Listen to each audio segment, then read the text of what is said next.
사복음서에 제일 많아요. 그리고 예수님이 불치병 환자를 기적적으로 일으켰는 사건은 누가복음 기록이 제일 많이 되었습니다. 의사인데도요, 뭘 말하는 거예요? 인간의 의술로 인간이 갖고 있는 한계, 의술의 한계를 뛰어넘는 능력을 하나님께 있다는 거예요. 하나님께 있다는 거예요. 근데 누가복음의 12장 33절에 너의 소유를 팔아서 구제하여 낡아지지 아니하는 배낭을 만들라. 예수님 말씀이에요. 곧 하늘에 둔 바 담이 없는 보물이다. 참, 이 말이 멋있어요. 담이 없는 보물이다. 여러분, 나는 조금 했는데요, 하나님은 두고 담이 없이 주세요. 나는 요만큼 했는데 하나님은 그것을 30배, 60배로 계속 담이 없어요. 하나님은 한 번 주고 됐지 하지 않으세요. 그렇게 하지 않으세요. 여러분 목회하면서 경험했죠. 그게 담이 없는 보물이에요. 거기는 도둑이 가까이 일도 없고 종도 먹을 일이 없느니라. 여러분 제일 슬픈 게 뭐니? 목회자가 돈을 하나님만큼 섬기는 거 보면 슬퍼요. 슬퍼요. 통장 없으면 안 되는 줄 알아요. 은퇴를 하면서, 한국의 문제가 은퇴를 하면서 자기가 평생 기도하고 지었던 교회를 후임자한테 돈 받고 물려주고 떠나요. 거기 퇴직금으로 안 되니까 그걸 소중히 챙겨요. 참 보통 문제가 아니죠. 은퇴할 때 주님 앞에 갈 날이 가깝잖아. 근데 마지막을 그렇게 장식을 하면 지금까지 목회했던 게 뭐예요? 돈에 인색하면 목회가 안 돼요. 안 됩니다.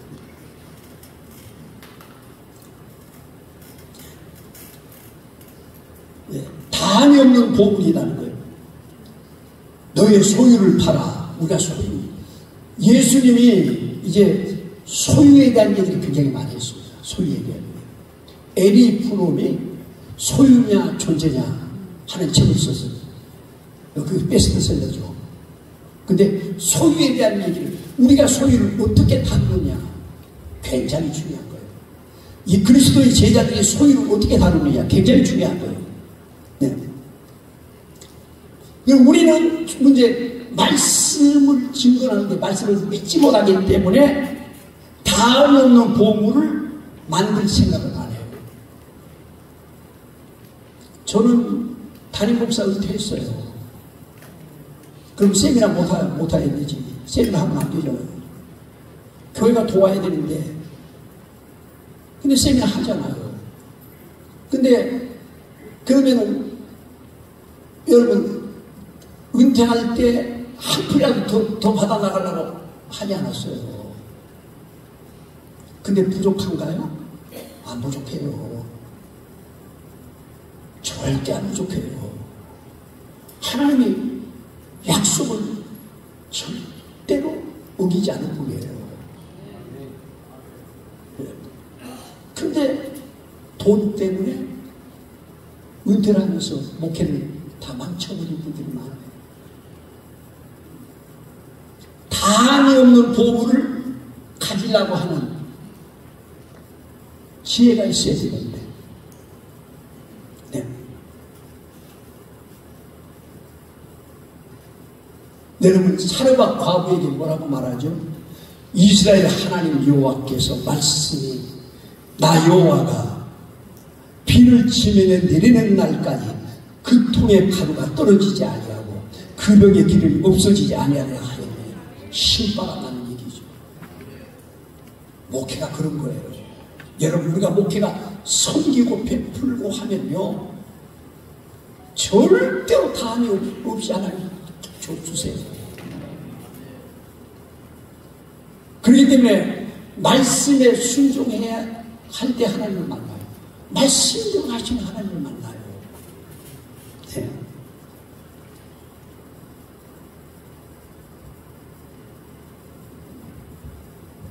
여러분, 여기에 예수 그리스도는 어제나 오늘이나 영원토록 동일하십니다.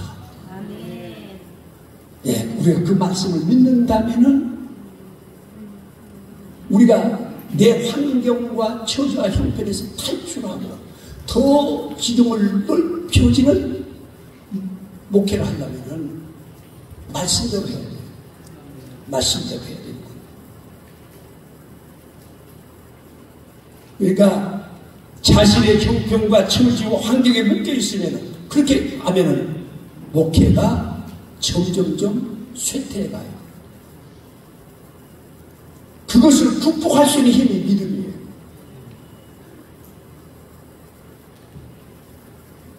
여러분, 우선순위가 바로 세워진 사람은 하나님의 말씀을 신뢰하기 때문에 기쁨으로 먼저 베풀고 섬겨요.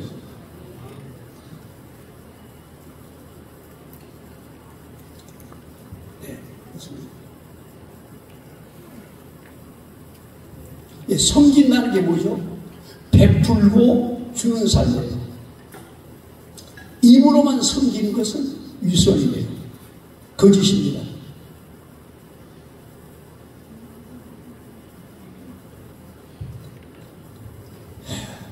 여러분, 베풀고 주는 삶은 참 행복해요. 신바람이 나요.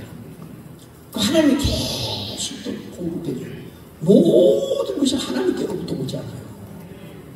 그분이 딱 찾아나면 우리는 못 받는 거예요. 우리에게 요만큼 하면 이렇게 주세요. 그래서 우리가 누가복음에 누가가 대단해요. 누가복음에 우리가 잘 아는 말씀 6장 38절에 주라 그래야 너에게 줄 것이니 곧 후이 되어 누르고 흔들어 넘치도록 하여 너에게 안겨주리라. 너희가 헤아리는 그 헤아림으로 너희도 헤아림을 도로 받을 것이니라. 우리가 체면 지례로 인사하잖아요. 인사. 옆에 사람이 어렵다면 체면 지례로 생생얘기를 하는 거예요. 하잖아요. 그것은 뭐죠? 통박 물리는 거잖아요. 그러니까 여기 주님 말씀이 뭐죠? 네가 통박 물리면 나도 너한테 통박 물리겠다는 거예요. 네가 헤아리면 나도 헤아리겠다는 거예요. 그러면 누구 손에게? 자기가 불편해지는 거예요. 우리는 체면 치료를 하잖아요. 체면 치료. 적당히 해서. 왜 체면 치료를 왜 내가 너 한다. 하는 거 아니에요? 여러분, 이 말씀을 믿는 사람과 믿지 못하는 사람과는 하나가 딴 차이에요. 믿는 사람은 목회 환경이 달라집니다. 달라요. 근데 믿지 못하면은 목회 아무런 변화가 일어나지 않아요. 현상주의에 급급하고. 현상주의에 급급하고. 여러분, 처음에 저한테 전국 목회자 세미나에 비전을 주셨을 때 제가 세미나를 할 만한 형편이 아니었어요. 그때 기성교회를 사역하다가 교회당 예배당을 신축하고 그 불체 때문에 한참 시달리고 하다가 그 기성교회를 사임하고 개척을 했을 때 처음 시작한 거예요. 개척교회가 뭘 합니까? 힘이 있어야죠. 아무것도 만약에 제가 그때 하나는 개척교회니까 이제 시작했으니까 작은 교회니까 세미나 하는데 돈이 얼마나 많이 드는데 그걸 어떻게 감당해? 이렇게 생각하고 안 했더라면은 어떻게 될 뻔했어요? 나한테 그런 감동을 줬을 때 안 했더라면 어떻게 될 뻔했어요? 아마 나는 목회가 한 발짝도 앞으로 못 나갔을 거예요. 근데 내 형편과 처지는 바랄 수 없는 걸 바랬죠. 바랄 수 없는 걸 바란 거예요. 그래서 제가 처음에 세미나를 시작할 때 제하고 동기한 목사님이 대전에서 교회를, 큰 교회를 그때 하고 있었어요. 그때 찾아가서, 야, 농촌교회, 어촌교회 목사님들이, 농촌교회가 자꾸 숫자가 줄어들고 노인들 많이 있고 목사님들은 할 일이 없으니까 병원에만 노인들 모시고 가 낙심하고 벌이나 키우고 이래가지고 한국교회가 안 되지 않겠느냐. 그러니 이 농촌교회 개척교회를 위해서 무료로 재충전시키는 세미나를 누가 했으면 좋겠다. 그래서 저는 어떤 생각을, 저가 한다는 생각은 처음에 못했어요. 왜냐하면 저 역시 개척교회가 못 그런 일을 해. 정신 나간 사람이지. 그 생각하면 안 되잖아. 그런데 그래서 큰 교회가 해야 된다고 생각했어요. 그래서 가서 얘기를 했어요. 그랬더니 이 사람 얘기가 뭐 목회자 세미나? 사람 뭐 얘기했어? 나도 몰라. 얼마나 비용이 들겠어? 나도 몰라. 그래, 그 양반이 나 그런 일 못한다. 우리 교회 일도 바쁜데 내가 왜 그럽니까? 딱 보자고요. 여러분, 그러면 끝나야 되잖아. 근데 기도할 때마다 그 어떻게 맴돌아요. 그래서 어느 날 성경을 설교하다가 성경을 준비하다가 기도원에 대한 성경을 읽었어요. 읽으면서 기도원이가 양털을 바깥에 내놓고 다른 데는 다 이스라엘이 양털만 안 내리는 하나님이 나한테 맡겨주신 걸 믿고 나가겠습니다. 기도하잖아요. 근데 그렇게 기도대로 되니까 이제는 또 아멘 하지 않잖아요. 또 의심을 해가지고 바꿔서 지민에다 이슬이 안 내리고 양털만 내리게 해주세요. 그걸 믿겠습니다. 하니까 그렇게 됐잖아요. 그래서 저도 그 얘기를 딱 부딪혀가지고, 야, 하나님, 세미나, 농촌교회, 어촌교회를 위해서 무료로 세미나를 하는 것을 혹시 저보고 맡기고 하라 한다면은 확증을 주세요. 난 확증이 없습니다. 자격이 없습니다. 그래서 우리 교회에 와서 초청 주일에 노인들한테 신나주고 했던 한의사가 있어요. 봉사, 우리 교회 성도가 아니에요. 다른 교회 집사님. 이분이 와서 이제 우리 초청 주일에 와서 그걸 해주는 거거든요. 그 사람을 딱 지목했어요. 그리고 또 한 사람은 우리 교회에서 재직회하고 식사를 하면 그 앞에 있는 쌈밥집, 과부, 여인이에요. 그분도 어느 교회 집사님이에요. 그게 저하고 상관이 없죠. 그 두 사람을 딱 지목해가지고 보름을 기도했어요. 그 사람들에게 내가 전국 목회자 세미나를 할 텐데 날 도와줄 수 있느냐? 하고 물으면 도와주겠다 하면 하나님 사인을 하겠습니다. 근데 그 두 사람이 도와줄 리가 없는 사람들이잖아요. 우리 교인도 아니고 전국 목회자 세미나가 뭔지 모르는 분들이잖아, 그들이. 한국교회, 자기 교회에 나가는 것만도 신기한데 한국교회 관심이 있겠어요? 근데 두 사람을 정해놓고 보름 동안 기도하고 그 한의사를 만나러 갔습니다. 갔더니 1시간을 기다렸어요. 손님이 많아서. 그들이 시간을 내주세요. 아니, 목사님 어떻게 오셨어요? 어디 불편한 데가 있으세요? 아니요. 그게 아니고 전국 목회자 세미나, 농촌교회, 어촌교회 목사님들이 재충전 받도록 하는 일을 내가 해보고 싶은데 날 도와줄 수 있습니까? 했더니 그 사람이 목사도 아니고 우리 교인도 아닌데 하는 얘기가, 목사님 그 좋은 일을 하시려고 그래. 내가 크게 못 하고 돕겠습니다. 하더니 간호사를 부르니 100만 원을 딱 주고 가슴이 막 뛰기 시작하는 거예요. 그래서 그날 같은 날 과거 쌀밥집에 간 거예요.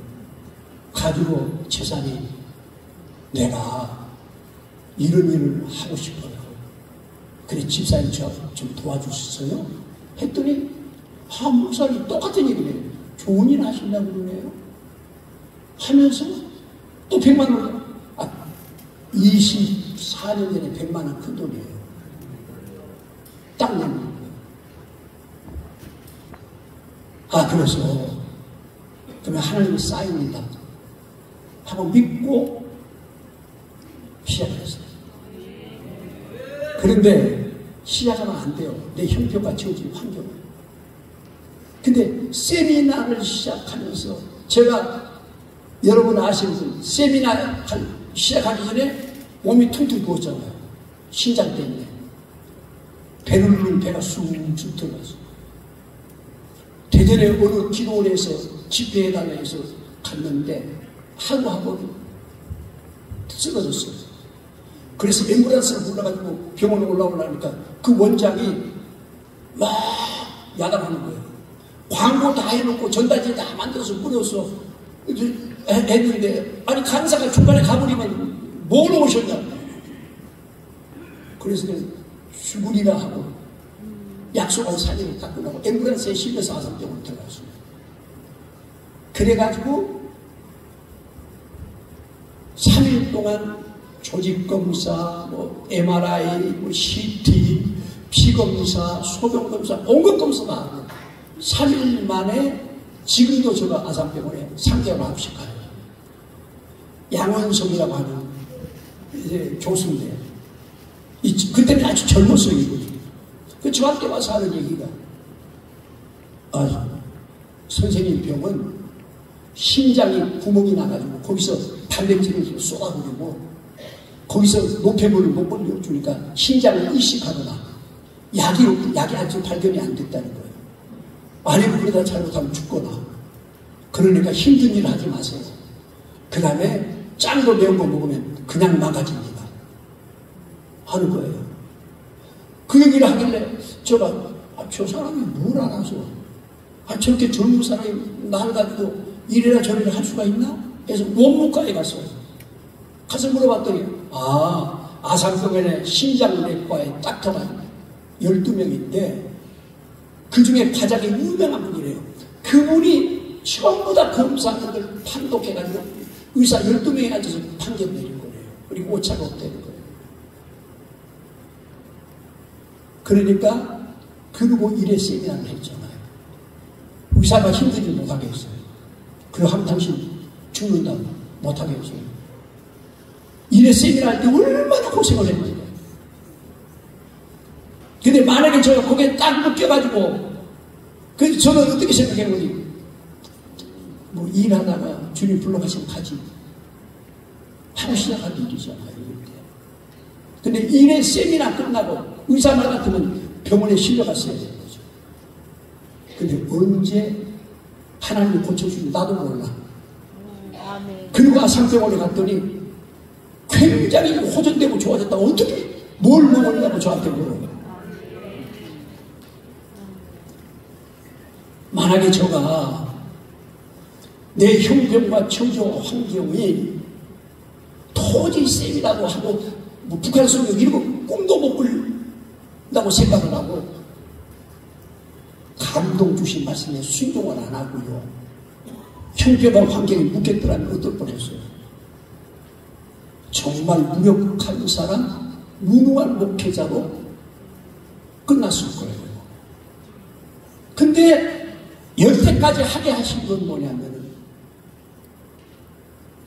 말씀하시면은 나한테 감동 주시면 무조건 하고 하잖아요. 하는 거예요. 여러분 이제 여러분에게 부탁드립니다. 이번에 여러분들이 아까 대덕교회 목사님 말씀을 듣습니다. 말씀 자체가 응답이라는 거예요. 말씀 속에 되게 되어 있는 능력이 다 담겨 있어요. 담겨 있어요. 그 말씀을 믿으면 돼요. 그 말씀 붙들고 순종하고 나아가면 돼요. 하나님은 우리를 귀하게 쓰기를 원하십니다. 크게 쓰기를 원하세요. 내가 지시한 현상유지의 급급한 목회로 인생을 마치는 걸 하나님 기뻐하지 않습니다. 그렇게 하기 위해서 난 부른 게 아니에요. 그렇기 때문에 이번에 이 세미나가 여러분에게 목회를 바꾸는 그런 전환점이 되기를 다시 한번 축복합니다. 이제 조금 시간이 남았는데 시간 남은 것을 이제 아까도 얘기했듯이 자꾸 자기의 목회 환경과 조건이 자꾸 나쁘다고 생각하면 목회 안 됩니다. 왜냐면은 제가 경험이 있어요. 제가 사역했던데 옛날에 경상남도에서 사역을 했을 때가 있었거든요. 근데 옆에 있는 교회가 그다음에 최씨 민중들이 교회를 많이 나왔어요. 근데 그 최씨 민중들이 분농들이에요. 농사를 많이 지은 분농들인데 교회를 쥐락펴락다 목사님들을 괴롭히고 그랬어요. 그래서 옛날 교회당이 조그만 걸 헐고 교회당을 그 목사님 부임해서 새로 짓기 시작했어요. 반대가 많았어요. 그런데 교회당을 짓다가 골조만 올리고 지붕까지 올리고요. 창문도 달지 못하고 바닥도 하지 못하고 교회에서 추로울 때문에 교회를 살리하고 나왔어요. 그러니 예배당에 창문도 비닐로 막아놓고 앉을 마루도 없는 거예요. 그리고 이 카시오가 환하게 보이고요. 그러니까 근데다가 성도들 전혀 협조를 안 하는 거죠. 그러니까 아무도 목사님이 부임을 하려고 하지 않아. 아무도 안 가려는 거예요. 그러니까 신학교 다닌 전도사님이 주일에 가서 말씀도 증거하라고 모여서 사각을 보내서 말씀이나 증거하라고. 근데 놀라운 역사가 일어났어요. 이 전도사님은 그 교회에 가서 그 교회를 일으켰어요. 전도사가. 근데 어떻게 일으켰는 거니? 그 교회 가니까 자기를 전도사님하고 불러준 사람도 별로 없었는데 그 교회 가니까 다들 전도사님 부르고 그게 신바가 났어요. 그리고 예배당 건물이 비록 창문도 없고 마루도 없지만은 너무 좋고 행복한 거예요. 내 일가 전도사가 주일날 설교도 하고 얼마나 행복. 그러니까 성도들이 다 사랑스럽게 보이고 그러니까 설교도 전도사니까 잘했겠어요? 잘 못하죠. 근데도 막 신바람이 났어요. 깜짝 놀랄 일이 있을 텐데요. 교회가 안정이 되기 시작하고 자기가 최고로 좋은 곳에 부임했다고 생각한 거예요. 자기가 주님께서 제일 좋은 곳에 보내줬다고 생각한 거예요. 그러니까 목회를 신바람나게 하는 거예요. 매일 그 사택방에서 그때 올겐을 가지고요. 그 전도사님이 올겐 잘 보죠. 단으로 이렇게 치는 거예요. 근데 성도들 올라가서 저야마다 올겐을 치면서 기도해라고. 나중에 보니까 예배당이 자꾸 올라가는 거예요. 바닥도 생기고 창문도 생기고 목사님들이 다 깜짝 놀랐어요. 전도사가 어떻게 저렇게 목사도 다 못하고 안 한다고 손들었던 건데 자기가 목회한 목회지가 아름다운 땅이다. 아멘. 주께서 나에게 주신 땅이다. 했을 때에 목회가 행복하고 그 다음에 목회가 되기 시작하는 거예요. 근데 하나는 아까도 얘기했죠. 다 안 되는 조건으로 가득 찼어. 교회가 많아서 안 되고 큰 교회가 옆에 있어서 안 되고 나는 지하교회에서 안 되고 뭐 다 처음에 지하교회에서 시작하는 교회가 어디 있었나요? 전부 다 지하교회에서 시작했지. 처음부터 뿌듯하게 해서 키워진 게 몇 개나 되나요? 그런데 그래서 전부 다 그렇게 생각하면 아무것도 되는 게 없어요. 그래서 우리가 하나님께서 나한테 항상 성경은 뭐라고 그러죠? 하나님께서 나에게 가장 좋은 걸 주신다. 내 목회비가 가장 좋고 사랑스럽고 참 하나님 멋진 것을 주셨다. 이렇게 생각해요. 여러분, 교회가 많아서 주의 안 된다고 하는 그 생각을 어떻게 바꿔야 되는 거니? 교회가 많으니까 영적 세력이 강해서 이게 더 좋다, 이렇게 생각을 해요. 그렇게 해서 목회를 해야만 그때 목회가 행복합니다. 그리고 목회가 아름답게 되어집니다. 여러분, 찬송 하나 하실까요? 찬송 하나 하십니다.